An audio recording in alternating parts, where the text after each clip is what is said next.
I was minding my own business, editing a video about how close you can get to the volcano without the press pass, when out of nowhere the police in Grindavik decides to open the Blue Lagoon again. And this made my video from today instantly obsolete, because the closest you can get now is by going to the Blue Lagoon, which is only a couple of miles away from the erupting crater. The director of sales operations and services at the Blue Lagoon said that she had a discussion with the police chief and that they had agreed that it would be wise to open up the Blue Lagoon again today. The police chief's tone was different. He still thinks there are dangers from the gases near the eruption site. My guess is that this agreement did not include any conclusion that this would be wise, but perhaps profitable. When I borrowed a gas meter to go to the exclusion zone, I got a crash course using the meter effectively from an expert. And he told me that there are more deadly gases in these recent eruptions than there were in the previous tourist eruptions. One of the reasons for that is that these eruptions are simply bigger than the previous eruptions. Although this one is slowing down, a Blue Lagoon staff member has already suffered the consequences. One of the gases produced by this eruption builds up in your bloodstream and it doesn't leave. It has no odor or taste, and eventually it makes you sick. You don't even realize this is happening until it's too late. And even a minuscule amount of this gas in the atmosphere can be lethal. And this is exactly what happened to the Blue Lagoon staff member, although he is fortunately on the mend. But if he had been exposed for longer, the end is anybody's guess. The gases rise into the air because of the heat from the volcano, and once they cool down in the atmosphere, they swoop down and they push the oxygen out of the way, filling your immediate surroundings with deadly gases instead of the oxygen you kind of need. I am stepping way over my field of expertise here, which is computer science and making mediocre YouTube videos for tourists, so I'll stay in my lane. The point is that the crash course I got before entering the exclusion zone with my complex gas meter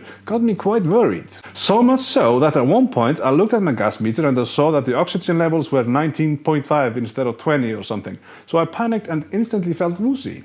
It was probably all in my head, but I wasn't there to take any chances. You still can't go close to the volcano. Not really. Well, you are close, but you can't see it because the crater is behind the mountain. But you will be able to see the lava fields. They probably won't be glowing, but impressive nonetheless. The Blue Lagoon says that they take every precaution. They plan to only have open when the winds are favorable and that sort of thing. And they have quite the experience now evacuating, I guess. And I'm guessing and hoping that they have a bunch of gas monitors all over the place. But tell me, would you go to the Blue Lagoon with the eruption in the backyard? On the one hand, it's unique and exciting. On the other hand, it's potentially lethal. So there is that. Let me know in the comments and have a safe trip.